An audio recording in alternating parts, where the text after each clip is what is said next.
Welcome to Mindless Entertainment. My name is Jesse Milestone, and we're doing Drunk Bible Stories. Tonight we're doing it because I just had my Hannukah party. It was a smashing success, thank you for asking. And everyone's gone now, because that's what happens when parties end, and you're stuck cleaning up your house by yourself while still somewhat inebriated.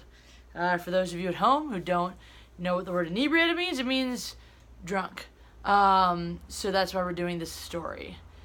It's hard even to say that, this is a Bible story, because, really, Hannukah, let's face it, guys, Hannukah is, a super, super minor story for us. The only reason Hannukah is a thing is because Christians were alright, when we made Christianity, we made all of our Christian holidays near pagan holidays so that people will remember them. So we made Christmas, and we basically just stole it from Saturnalia, which is a Latin holiday, a Roman holiday, look it up.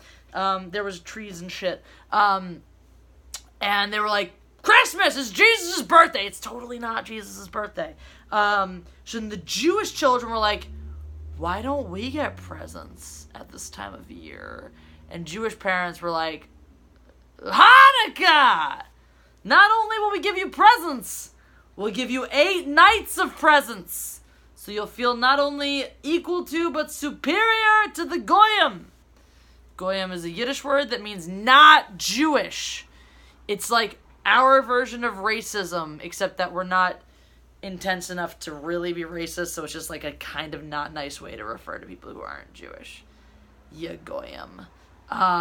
So the point here is the story of Hannukah. What is the story? Why do we celebrate this festival of lights that's so very minor? It takes up 2 pages in my Jewish home. I have a book about how to be Jewish that my mom gave me, and it helps me be Jewish better. Anyway, it's 2 pages in that book.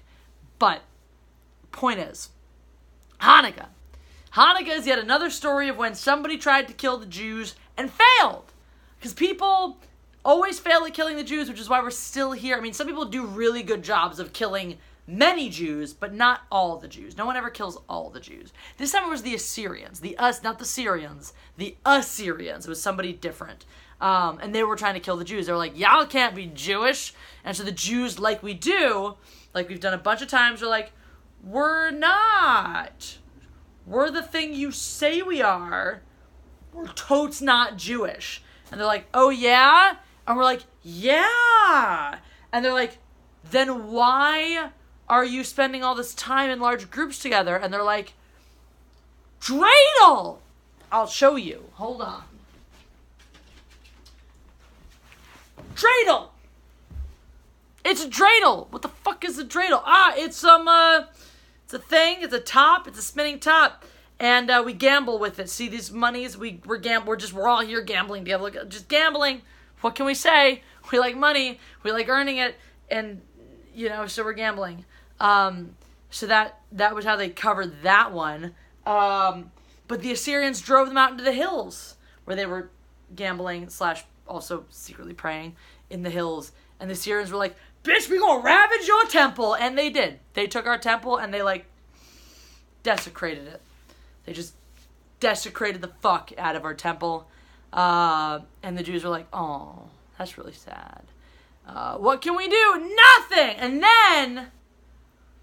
And then Mattathias, I think that was his name, was a dude who was like, bro, I got these bitch-ass sons.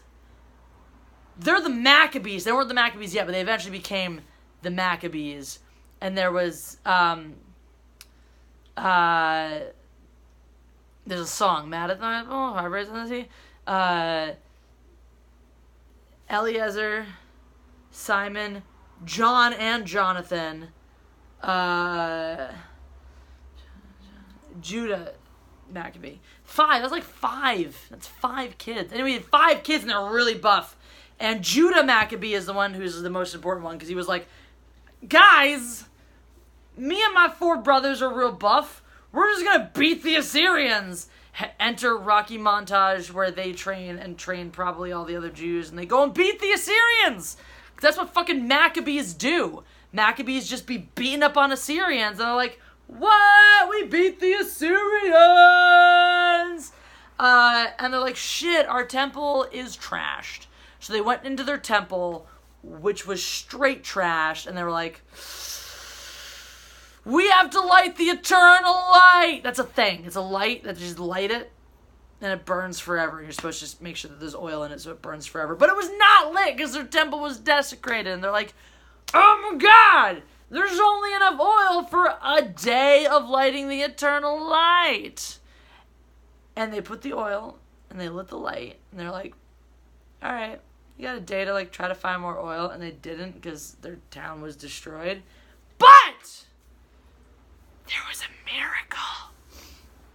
And the oil in the lamp burned for 8 days. And that is why Hannukah lasts for 8 days. Oh my God! Crazy. It was a miracle. Which is why the dreidel has Nun, Gimel, Hey, and Shin. That stands for Nes Gadol Haya Shah, which means a great miracle happened there. Now the ones in Israel say Nes Gadol Haya something else, which means a great miracle happened here, because that's where the miracle happened. But ours, in America, where the miracle didn't happen, say Nes Gadol Haya Shah. So that's the thing. So that's Hanukkah. That's why we light the candles, because we light one for every night that the oil lit the lamp. And then oil is important for this holiday. So the Hanukkah foods, your traditional Hanukkah foods, are latkes, which are potato pancakes. It's just basically hash browns, but it's like potato fried in oil. And then sufganiyot, which are jelly donuts, also fried in oil. See the connection here? Oil! It's about oil! Because the oil lasted for 8 days, so we should fry shit in oil to commemorate oil, because that's how symbolism works. So that's why we have those foods. And then there's gelt. There's the little chocolate coins, because kids shouldn't gamble with real money, but it's totes cool to gamble with chocolate money. So we have gelt. Hold on. Ugh. I'm back. It's gelt. This is just chocolate. It's a little bag of chocolate coins. See? Yeah, so gelt is another Hanukkah thing, and that's Hanukkah. That's pretty much it. That's it. We probably wouldn't even... It would be like Tu B'Shvat. That's the holiday for the trees that no one gives a shit about when you're not in preschool. It would be like that. It'd be like, we don't care about Hanukkah. We're not celebrating it if it wasn't for Christmas, and a great excuse to get 8 presents. So that's... If you're wondering what Hanukkah is all about, because I know you were, this is what fucking Hanukkah's about. That's all. Stop looking at me. There's nothing else to the story. That's it. That's the entire, it's a whole story. That's it. All right? Hanukkah. Happy Hanukkah. Goodbye.